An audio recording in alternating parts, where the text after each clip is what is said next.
Hey guys, it's Owen here again. Not sure what vlog this one is, but good few things to get through today.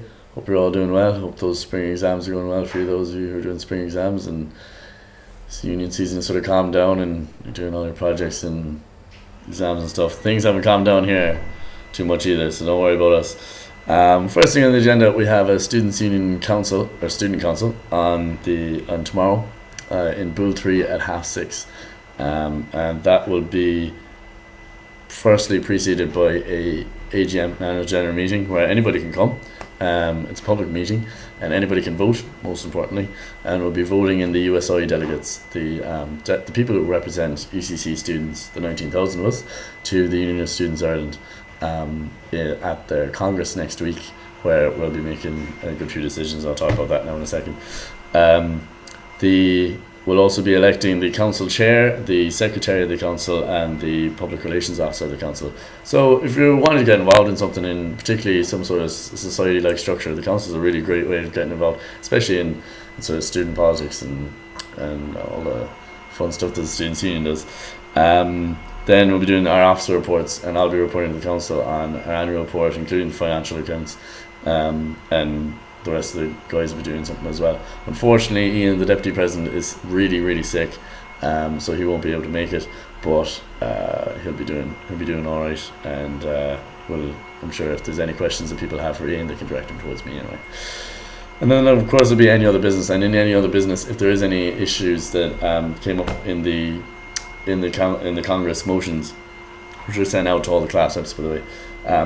If there's any issues that were raised in the Congress motions, that people can bring those forward. So as you can see, nice, lovely amount of paperwork for us to go through.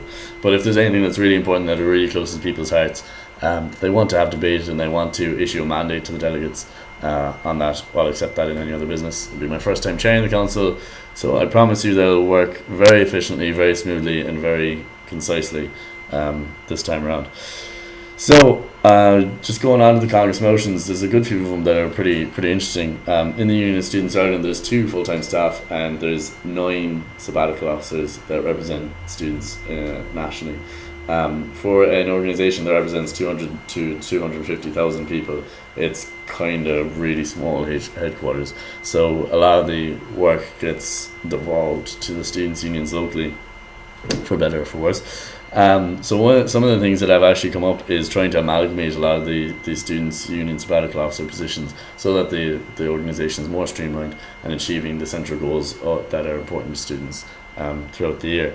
So some of them, it's not an abolition of any of these positions. It's just a realignment of them from being full-time paid positions to part-time unpaid positions. So those positions are the LGBTRO, so that would be the rights officer who represents LGBT issues, lesbian, gay, transsexual and bisexual issues, the transgender and bisexual issues, the equality officer who would look after disabled students, mature students, international students' interests and all that sort of stuff, is also a lot of people are looking for that to be put part-time. And also the area officers, there's several area officers that look after the local students' union interests, and those are going to be amalgamated into a constituent organisation liaison officer. Constituent organisation just means a local students' union. There's also one coming from UCC Students' Union. There's actually 4 coming from UCC Students' Union, one of them being on the strategic review of the USI, and sort of seeing where exactly we're going and what we're going to achieve. And also there's 3 there from Rebecca on welfare issues, ranging from student pregnancy, I think, to antisocial behaviour and excessive alcohol consumption. So those are really good motions coming from her. There's a lot of an impetus towards Congress this year towards structural change and sort of reevaluating what is USI doing for students on the ground. How can we make it a more inclusive organisation? How can we make it a more efficient organisation, a more effective organisation? How can we get it to work more for students' unions and, more importantly, more for students? I know from my 4 years in college, I didn't even know that USI existed. So it's important that we sort of address those type of issues going forward. Third thing is, another thing that will be on the agenda for the council, actually, I didn't write down what's on the agenda, but it will also be the financial report, as I said. It's sort of interesting, sort of not interesting stuff. It is really important that people know how our money is being spent. It's about $500,000 in a budget. I think it's actually close to 600,000 now in expenditure coming from the Students' Union every year. So it's important that people are able to look at those accounts and able to sort of hold us accountable and say that, you know, what are your expenses going on, which is something I'll come to in a little bit. So I invite anybody to come along, and at any time people can view the accounts. The fourth thing I want to talk to you about is the President's accounts. The President of UCC, as you might have seen in the Sunday Independent, spent 75,000 on his expenses over the past 2 years. Big hot topic, important issue, you know, getting the most out of public representatives, so they're not spending exorbitant amounts on expenses and that sort of thing. As far as I know, especially from the start, since I've started, expenses allowances have been cut way down, and the practices that work on UCC traditionally aren't being tolerated at all anymore. So I know that the President has really cut down on the amount of travelling expenses that he's been making in the past few months, and if not the past year. But obviously, when you look at the past 2 years, it's quite substantial. It is, you know, important that when you're looking at these type of things, that you realise this is a person who is attracting millions in investment to UCC every year. So a little bit of investment in expenses, although sometimes it is inappropriate for him to run business class if he wants to save the amount of money that he wants to save.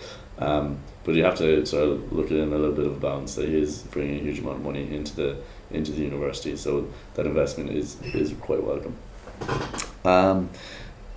Next thing is I was also in UL and Trinity with the postgraduate officer Ian Murphy on Monday, just talking about postgraduate issues and the possibility of setting up postgraduate students' union that would be more geared towards research students, which we find that we don't represent quite as adequately as we do undergraduate taught students. So hopefully we'll try to sort of address that issue and make the postgraduate student experience that little bit better, because it's a little bit dry at the moment in UCC. But anyway, so that's everything from me for this week. I know this one is a little bit longer. Hopefully you won't mind too much. Best of luck with your end of term exams and end of term projects. You're off for the study month, but I'll still be updating you on all the stuff that's going on in the office, because there's still plenty going on. Hope you have a great weekend, a great week, and we'll talk to you soon. Alright, cheers.